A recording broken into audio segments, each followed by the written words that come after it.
Alrighty guys, welcome back. So we are now in the month of March, and we are only getting closer to the release date of Star Wars Episode 9's teaser trailer at Star Wars Celebration on April 11th. This is Mike Zero. If you guys are new to the channel, do make sure to subscribe to see future Star Wars content.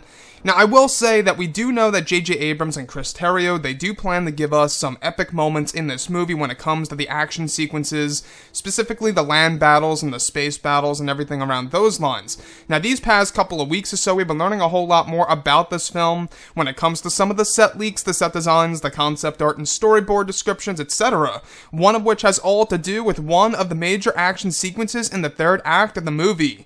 Specifically, a description of Kylo Ren inside of his new TIE Fighter design with two other TIEs by his side that are dubbed as TIE echelons. It's described that Kylo and these two high-class fighters are releasing bombs onto Resistance cruisers and destroying two large ships. The next goes over Rey inside of her E-wing of some kind, initiating a turbo boost of some kind on her ship and coming in on a First Order finalizer's position. It's described that Rey begins to shoot at the bridge of the ship, causing it to beginning to fall into the surface of the green planet below. The next goes over one of the super weapons exploding with the Falcon barely escaping. It's described that the Falcon appears to have minor damage to it that is being piloted by Chewbacca. The last goes over Leia on board of the Resistance sledgehammer, ramming through a large First Order ship that is new in design, causing it to split into two pieces. So I want to go over a couple of parts about this. Now, we do know that J.J. Abrams plans to introduce a ton of different ships in this movie, as well as providing a great new experience when it comes to the space battles in Episode 9.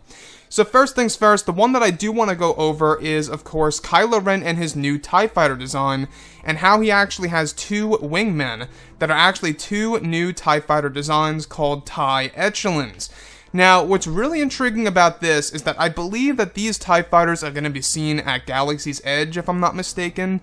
I don't know exactly what they look like. They're described to be somewhat of a TIE bomber, except very, large and whatnot, and are able to use a lot of blaster fire on them.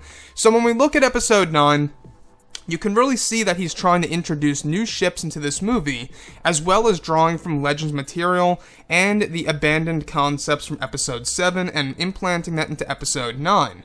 So the next one that I do want to go over is how Kylo and these new TIE designs are actually dropping bombs onto Resistance cruisers and destroying two large ships. Now, like I say, we do know that this actual space battle is going to be pretty much on the level of the Battle of Coruscant from Episode 3, Revenge of the Sith. And that, to me, it speaks volumes by JJ, because not only is that going to serve as a chaotic sequence with a lot of sacrifices and losses in this movie, but it's also going to give us that proper, space battle that's going to be very fast-paced, and there's going to be a lot going on in the background, as well as a lot going on for some of the main characters like Kylo Ren and Rey. Now, the next thing that I do want to go over is how Rey is inside of her E-wing that is actually described to have this turbo boost of some kind, where she's actually heading toward a First Order finalizer's position and taking out the bridge of that ship, which basically causes it to fall down to the surface of the green planet. Now, like I say, we don't know exactly what this green planet is. It could very well be a new planet entirely. It could be a planet drawn from, Legends material for all we know. There's a lot going on for this film that JJ is doing. Now, I have reason to believe that this green planet is the location of the Resistance base that ties into the very ending of the movie that they are actually trying to protect. And these super weapons, by the way, which we're learning a little bit more about them for Episode 9, it seems like, we're getting closer and closer to that confirmation that this is basically going to be the World Devastators in Episode 9, except Disney's version of them.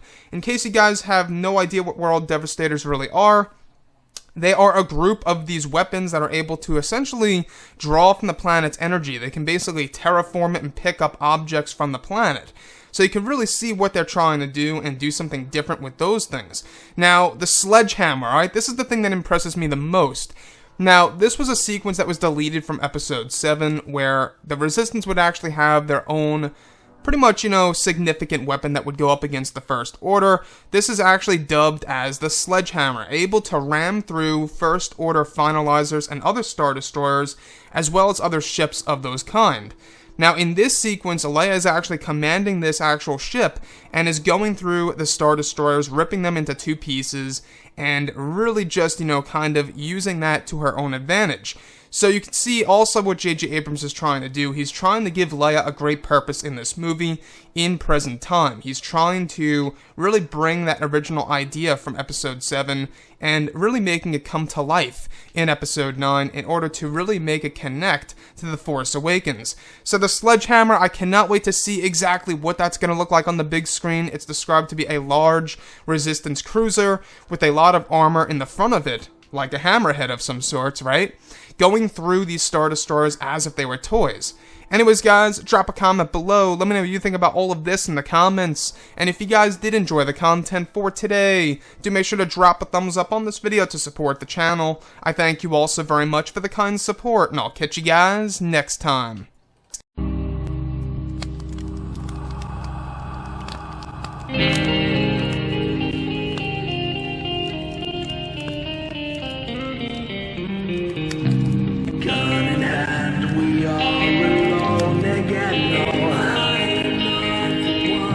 From night to moon we hear them moans again.